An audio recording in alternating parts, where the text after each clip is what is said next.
and welcome to my channel. My name is Diana Romanovska and I am a certified family law specialist practicing family law in the Bay Area, California. Today I have a special guest, Marina Shiferman, and she is an experienced real estate agent, and I would like to ask her some questions. And I understand my audience is clients who are either getting married or going through divorce. And my first question is, can you tell a little bit about yourself? I know you very well, but my audience doesn't. Sure. So my name is Marina Shiferman. I am a real estate agent in San Francisco Bay Area. I have been a real estate agent for nearly 10 years. I am an investor in real estate, and I am a mentor and coach to women who want to learn about the process of buying real estate. I know you told me about this women coaching. What is it? What is the website, or what are you doing as a coach there? Right, so it's just on my website. There's an application form. I have seen, working with a lot of first-time home buyers, that the experience of buying real estate is very daunting because they don't really know what's involved.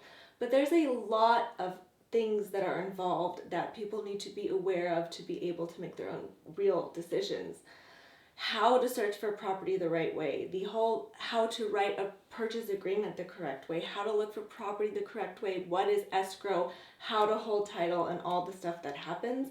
And I'm very passionate about teaching women how to do this because I feel like we need to really take control of our knowledge and financial freedom so we can have a seat at the table to have these decisions with our partner, with ourselves, to make decisions for our financial future. And guys, I will link everything we're talking about in my description down below. So the website, you have Instagram, you have YouTube channel, so it's all going to be there. Well, thank you so much. And first thing I would like to know is, my clients, when they come to me, they would like to know what is the first thing to do when real estate is involved. Are your clients buying or selling? Well, let's do both because it depends. Okay, so whenever real estate is involved, buying or selling, the first thing that you have to do is take the time to find a real estate agent that works for you. Building your team is important. And what does this team encompasses? So your team is with you for the long run, and you need to know them and trust them. So your team is your real estate agent, your lawyer, your mortgage lender, your financial advisor, your CPA. These are all people that are part of your team long term for your entire financial real estate life. And talking about a mortgage broker versus going directly to the bank, do you have a preference? I have a preference to find the best option for you. So whenever I'm working with a buyer and they need some preferences, I give them 3 options, as well as they need to talk to where they bank. So a banker is really great, somebody like a Wells Fargo. They have what they can offer you. Sometimes they have really competitive rates, but a broker is somebody that's the middleman that can shop around for the best rates for you. So I don't have a preference, but I do need my clients to speak to 3 or 4 people and questions to ask them so they know what are the best deals for them. So let's say we have a client who never had to deal with this ever before, and they're sitting there and interviewing a real estate agent.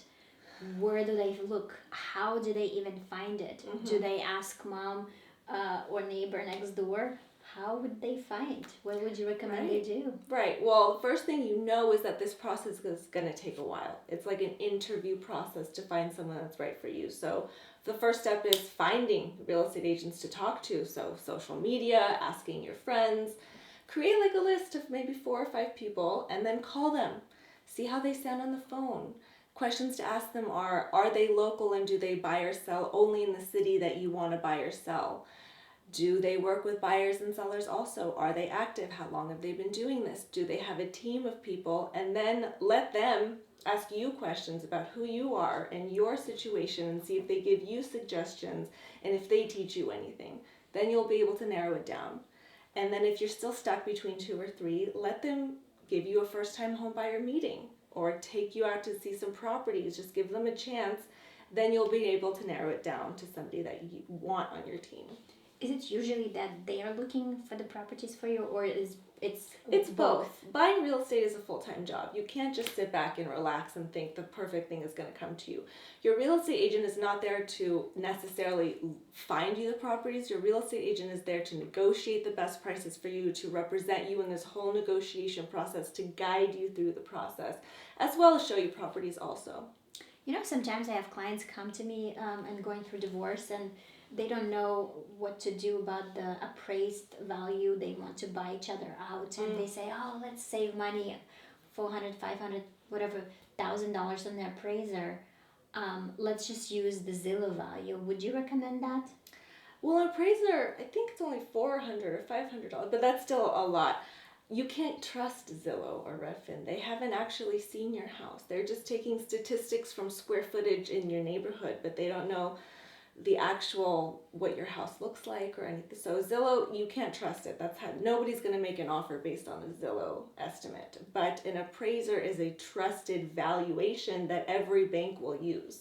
So you need to. Can they be swayed? Let's say if a wife is hiring an appraiser and she's the one buying out husband out of the house and she wants the value to be as low as possible, can she say, oh, you can, you can make this property less valuable on the appraisal? Are they bound to some ethical duties? Yes, the appraiser is hired by the bank, and all the bank cares about is getting their money. They don't really care necessarily about every person's individual thing. They just care about, is their money going to be protected? So the appraisal is a neutral third party. He's not hired by you. In our cases, sometimes husband and wife, they hire their own, and then the bank has their own. And that's where I was wondering, how are they bound by Yes, ethical? they are. They're bound by just the property and the property value. Of course, there's some people that have bad ethics, but you're bound legally. That's good to know.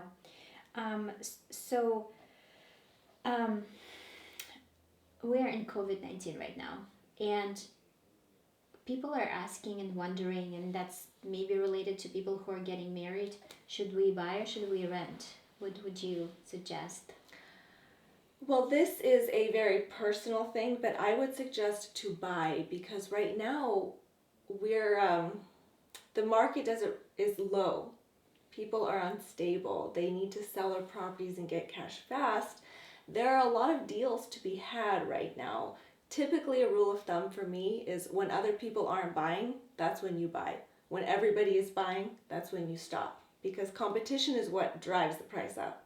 If no one's really buying, prices are low, the seller really wants to get an offer, he will negotiate with you. You can get really good deals.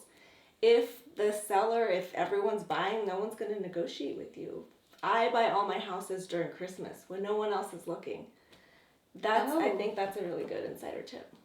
What about San Francisco? You are in San Francisco mostly. What is the market for buyer and seller like right now as we speak? Right now, it's completely the opposite. A year ago, it's a completely seller's market. Sellers are getting 10 offers on their houses. They put it on, 10 offers, boom, the market was going crazy. Now, every seller's just hoping and praying to get an offer. So every offer that is submitted is usually the only one. You're able to negotiate price. So it's such a good time for buyers. I bought my second investment property just a couple of months ago, and I'm so happy for my buyers because we're able to negotiate stuff, have the seller fix things that you couldn't do a while ago. That's really good to know. Yeah. People are leaving San Francisco because of the pandemic and the effects of. I don't know why, but as soon as this pandemic is over, people are going to be like, I don't want to live in the middle of nowhere. I want to go back to San Francisco. And it's going to be expensive. That's right. Yes. Well, thank you so much for all your insights. And I hope, guys, that was helpful. And I will see you soon. Please don't forget to like and subscribe. Bye.